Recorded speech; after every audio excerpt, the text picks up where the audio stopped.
Broadcasting from the business capital of the world, this is the Podcast Business News Network. Welcome back, everybody. There's something that we all have in common. Many things, but this one in particular, and it's one of those things that many times we don't talk about, but it's dealing with grief, dealing with loss in our lives. And the first thing that comes to mind is the loss of somebody close to you, but it doesn't necessarily mean that that's the only thing that you may grieve in life. You could be grieving the loss of a relationship, a job, so many other things. How do you deal with that? Found somebody that can walk that journey with you, or maybe you're supporting somebody else who is going through a grieving process. And we're going to talk to him today. He's your coach and your support. Cam Taylor joins us on the program today. Hey, Cam, how you doing? I'm doing great. It's great to be here. It's great to have you here because it's so important. I don't know many people that offer what you offer. And I understand that when there is a loss, that there is a process typically that somebody goes through. Am I hearing that right? Yeah, definitely. And I would say there are lots of unclear answers to that question. There's the linear answer, which I find most unhelpful, which often people think of the 5 stages of grief that you have to go through. And I can speak more to that later, but I find that grief is such a unique experience for everybody. And as you say, there's so many different kinds of losses, and I'd say there's different degrees and levels of grief. And you need to be able to understand what your grief is and then how should you approach it. What's the best way for you to handle your grief? What are some, and I identified a few of those things in terms of grief, but maybe some of us aren't realizing that there was a loss in our lives. Are there some other things that maybe I didn't hit upon? Yeah, I've thought about this. I've written about this as well. This idea that there are 5 phases to loss. And I know there's many more to that, many other phases, but it isn't just the loss of a loved one. That is one phase for sure. But for example, let me give you a few more of them. There's loss of safety. You know, I think of the fires that have just happened recently, and they seem to be happening all over the world. People have experienced a loss of feeling safe in their own homes, never mind the loss of actual homes and the things that have grown dear to them. There's loss of autonomy. Think of someone that is aging, and first of all, they can no longer drive, and then they're maybe taken out of their home and they're put into a care home of some kind. There's so much grief that needs to be processed. I think of my father, who at 88 was moving from his home to the home where he lived, and he had to give up his whole shop and his yard, and he was grieving and didn't even realize it. So there's just a few of the losses that really need grief to come along behind it and to go with those losses. Wow, you brought back a thought that I'll call it a memory in the last couple of months. I know somebody who knows somebody. This individual is very well off, lives in New York City, penthouse overlooking Central Park, just beautiful, did very well for himself, decided to retire. And my friend walked into his place and found him balled up in the corner, crying and despondent, because he didn't know what retirement meant and not his life changing. I guess that was his identity, his work, and he didn't know how to process it. So I see what you're saying here. Yeah, that's another one, loss of identity. And that happens when there's a loss of a loved one, for sure. I've gone through that myself. But people that retire, people that lose their jobs, they don't know who they are, especially if who they are is attached to what they do. Yeah. So that person needs support. They need to be able to process and grieve and experience the emotion that comes with that and realize that that's okay. And you're being normal right now. You're not being crazy. Let's look at, and by the way, we're going to get to your book and how you can support people that are going through this. But let's assume that somebody just suffered a loss, whatever it might be. It's a loss of someone, a job, a relationship, something that's very impactful. What are some of the first things that they should be doing? Or maybe this is for somebody else that wants to help someone. Yeah, and I can speak to that really on both sides of it because there's a lot of commonalities. So when someone experiences a loss, loss of a loved one, loss of a job, any kind of traumatic, doesn't even need to be super traumatic. It just is any kind of loss. I think the first thing that people need, and I see this all the time as I lead grief groups and I see people showing up, what do these people need? They feel all alone. And one of the things that they need, which I think is huge, is they need their grief validated. They need someone to say, or say it to yourself, look in the mirror and say, this is okay that I'm feeling this way.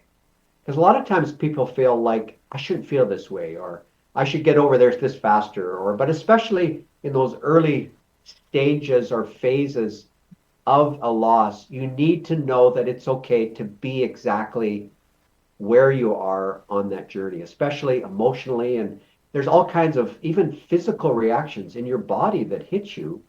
And you need to know that A, that's okay, and B, you're not the only one that has that. And I hear people say this all the time. I am so grateful that there are others that are actually feeling the same way that I do. For example, I talk about in my book, and this is part of my story, that my wife passed away in 2020 from kidney cancer. It was a fairly quick time when she got diagnosed to when she actually passed away. And I was just devastated. I was beside myself, lost. And I remember one night I was laying on the bed and it felt like I was having a heart attack. And now I'm in good shape. I was a marathon runner, a cyclist. I mean, I was in shape. Why am I having a heart attack? Well, I find out later that that's actually normal. That's one of the symptoms that happens to some people when they are grieving, when there's a hole in your heart. You know, they talk about the broken heart. So those are the two things. And I think for the person that is supporting the grieving person, I'll just say, your job is not to minimize, not to come with pat answers or those cliches that everybody hates, but to validate it and just to be with people. And not to say, I understand, because nobody can understand exactly what you've gone through. So that's a phrase to eliminate from your vocabulary. I know how you feel. You can't say things like, exactly, I know how you feel, exactly. But you can say, I'm so sorry for your loss. That one does get used a lot. But you can say other variations of that. I just feel so deeply what you've experienced, and I want to be here with you. So those are a couple ideas that I think people need on the front end of a loss and what grief can look like, needs to look like. Thank you for sharing. And it's maybe so obvious, but until you just said it, I think many people don't realize it, to let somebody know, I'm here for you. You never hear that.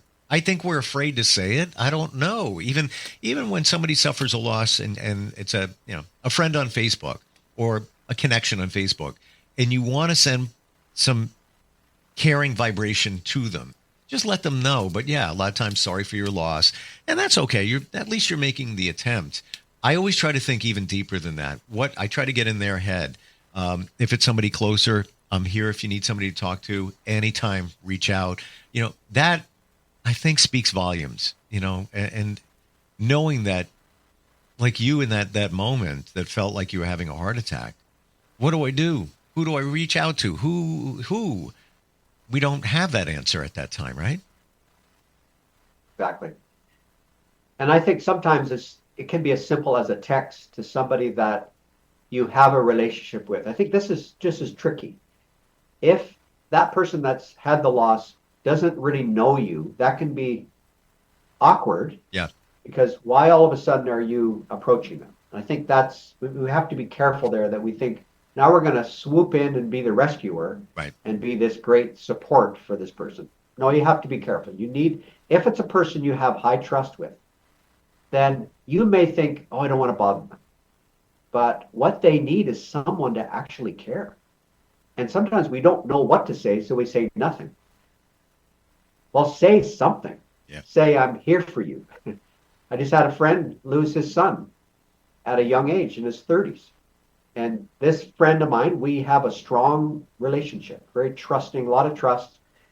And so I've been reaching out to him on a regular basis. He's not quite ready for that coffee or for that lunch yet, but I know that he needs me to care and to notice that he's there and not just be absent. And that's oftentimes what people do because it's awkward.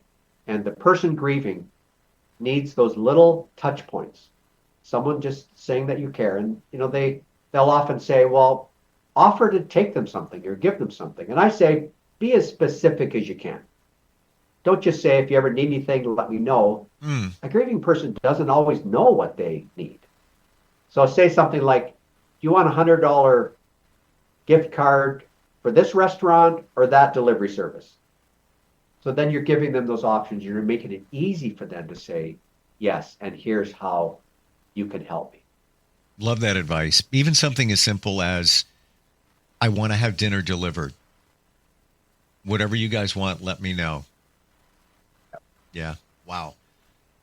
Let's say you're at that point where you went through a loss, but you're having a challenge rebuilding your life. And that could even be a job. That could be a loved one. Doesn't matter. How do you find purpose in your life? Get back on track to some extent? Are there some ways that you can offer?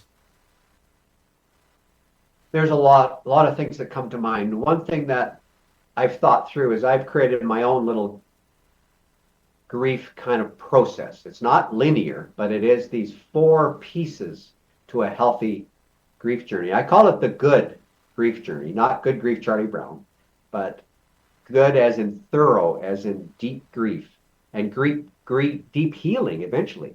So the G is go down into your grief. The O is open up to new ideas and people. So let me stop right there.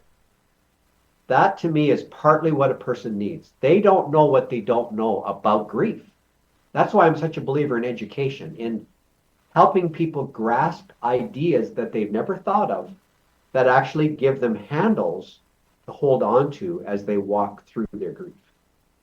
But for example, I've leaned on the Stoics for some of their wisdom, and they have a lot of wisdom as it relates to death and dying and what can I control and all these things. And there's just a lot of wisdom in places like that. And these ideas I give to a person who feels like this is so unfair. Well, the idea is life is unfair. We cannot get off this planet without running into loss, transition, adversity, storms, fires, floods, disappointments. That is actually what life serves up. We cannot control that. All we can control is our reaction to that, how we respond to that. I mean, that's just one idea of so many ideas that are so important. And another one is, open yourself up to people and the right ideas, is realizing that if you just stick to yourself and keep your grief all bottled up inside, you will not grieve well. You will not heal. You need empathetic friends. I say empathetic witnesses who will be there to hear your story. Something happens actually in your brain, it's proven, and in your body when you speak out loud the story that's gurgling up inside of you, that's locked up inside. And there, right there, ideas and people, the interplay of those two things really help that grieving person take those baby steps to find that purpose, to find a new identity, to normalize what they're going through.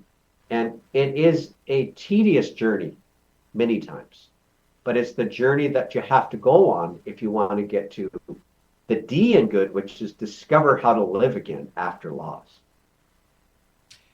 I truly appreciate, Cam, the way you present things, because you are a realist. Like you just said, that in a word, I'm going to go there, like life can suck. It's the truth. Life is going to deal you some things. So you have to be real about it. And that's what I'm getting from you. And it's you're not sugarcoating anything, but also you're offering immense support to help people move forward. Yeah, that is so true. And I think, you speak of purpose. Purpose, I think, is discovered a little later on in the journey, after you've really worked through so much of that emotion and the fog brain and all the things that are going on. Purpose to me is starting to wake up in the morning and to be able to realize, okay, this is what I can do with what I've experienced. And that's what happened to me when my wife died in May, and I grieved. And in some respect, grief never leaves you. I think it changes in size and dimension. But later on that year, I was having a coffee and I was journaling, which is one of my practices, which really helped me to grieve. And I had this epiphany. It's like a light bulb went on in my head. Wherever these light bulbs are placed in your body, this one I think was in my head, I'm not sure. And it was this insight, or not command, but this direction that you can actually be a grief mentor. And I didn't really do much with it right then, because it was only 6 months after my wife died. But what I realized was that, you know what? This has not happened for no reason at all. Now, cancer is awful, and I don't wish that on anybody, and it's a part of this broken planet that we live on. But what I was coming to realize was, you now have such deep empathy for those that have had loss of all kinds, that I want you to take that.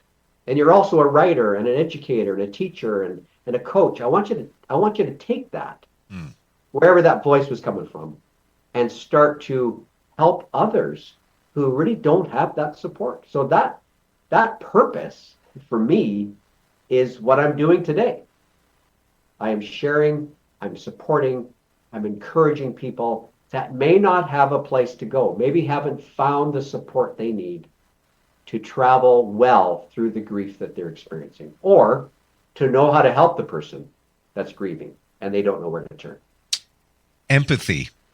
You said that word, and I detect it in you in a big way. And I'll be honest with you, I'm the one that always says to people, you're empathetic. I know it. You are. Until in the past 6 months, I took a strength assessment test, and my number one strength was communication. Okay, this is what I do. Number 2 is empathy. I had no idea. I thought it was that. Maybe, out of 34 strengths, maybe 15, something like that. And now things are coming clear in my mind. I met somebody a few years ago who suddenly lost their husband, and she couldn't even walk into a restaurant. She couldn't do anything. And I just felt like I needed to walk that journey with her. Got her some hypnotherapy, got her to the point where she was going to concerts again, living life again. I don't know what it was, but I needed to be there for her. And I'm happy I was there, and I try to be there, still to the day. But we need to realize those things in others when this happens, that they need somebody to walk the journey, Yeah, that's true. The fancy word that I've learned, and I've learned it from a grief specialist, Alan Wolfelt, talks about companioning. He's taken the word companion and put an ing on the end to make it something that's active. And the more that I've come to realize what companioning is, the more powerful it really is. Companion, the word itself, has something to do with eating bread with somebody else, to, be in their company, to be alongside of them. And companioning is taking yourself out of the driver's seat and letting the person who's grieving actually drive that car, drive their life in front of you or beside you, and you're going with them on that journey. Love it. And I found that to be and that's what sounds like what you've been doing, is you've been companioning this lady, just being there with her. And sometimes all you have to do is show up. Yeah. And don't feel like you have to have answers or solutions or say all the right words. Sometimes just having somebody there, having that presence, someone with care, a compassionate heart, just makes all the difference. Got a couple of minutes left. Want to get to your book. Based on what you just said, one quick question. How do you get past feeling uncomfortable when that person wants to talk about the person, let's say that they lost somebody? How do you just feel comfortable and not walk on eggshells where you're afraid to go in a certain spot to say something that you think might upset them? I think if you are feeling uncomfortable, now it wouldn't be the time to do this, but I would wonder, what are you not fully aware of in your own life? I think sometimes the people that are the least empathetic have the least understanding or experience with loss and pain and suffering. Now, you can't do that when all of a sudden somebody is saying, I just lost so-and-so, or my daughter just died of an overdose, or whatever they're saying. Right. But I think regardless of how you're feeling, to be able to come at that person and just show up and kind of dismiss this idea that, oh, I have to say the right thing. No, you don't have to actually say the right thing. Now, don't say the wrong thing or stupid things. Don't say I understand, and kind of know a few things that maybe you shouldn't say. But I think you have to somehow stop yourself from getting in your own head and actually minimizing or deflecting that person's grief because you're uncomfortable with it. Right. That's not a very good answer, but I think I'd say for sure that person might just want to reflect on their own life. Maybe there's some grief they haven't grieved. And maybe they just need to kind of pause and say, you know what, if I was in their shoes, I would want someone to do this. Just be present. There's a few ideas. Maybe it even comes down to listening very carefully, because they'll, like you said, you put them in the driver's seat, they're driving. So if you listen to the direction that they're going in, you can ride along with them and not have to worry so much about, stepping on eggshells and don't want to open up a wound and all of that. Tell us about you have one book or two? I do have two books. My other book really does deal with my first book, which is called Detour. That's a motorcycle accident that I had. And it's a different type of loss. Wow. But the book that I just published this summer is on grief of a loved one, which can actually apply to all losses, as we've said. But this one is my most recent one, Unlocking the Mystery of Grief. And the subtitle is How to Grieve Well and Learn to Live Again After Loss. And the title already came to me because I realized I felt like mystery was a grief was a mystery. So the more that I learned, I realized, I bet you there's other people that feel the same way. That they just need some guidance. They need someone to come alongside them that's been on their journey that can at least give them some of these ideas and be that support, that mentor, that coach that can help them on their way. Amazing. Amazon, I'm sure the books are available there, right? Sure, for sure, yeah. And and one thing we didn't mention, we'll get to this next time we get together, that you also coach on this. You work with groups, you work with many individuals, even at one time, helping them help others. How do we start this process of having somebody in their corner that's gone through this? How do we find you? Well, I think if you go to my website, that's the best place where you can find me and find out more. So it's goodgriefjourney.com. So that's goodgriefjourney.com. And I've got a few different ways that I help people. I have resources. I've got a free section of my book for those that are grieving or anybody that wants to learn more. I've also got an opportunity to take a free 7-day email course called Companioning. And that's especially for the person that wants to learn. Tell me more about companioning. That will be a great asset. You can just grab that on my website. And then you can also, let's get a conversation going. If you want me to help facilitate some training, maybe a workshop with a group of people that you know of, I would love to do that. I train grief group facilitators. I train people on grief as a group. I train people to be better companions. So I have a range of ways that I do that online, and I'd love to chat with you. And that maybe would be just start with a conversation, and I would look forward to that. Sure. I look forward next time we get together. Cam, thank you so much for today. Thank you for the insight. And literally, it's a cliche, doing what you do.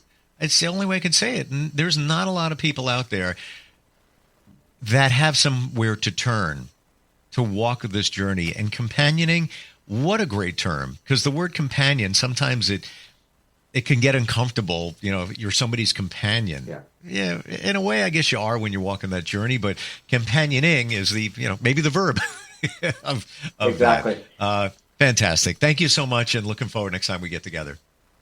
Well, thank you as well, and you have a great day. You too. We'll be right back.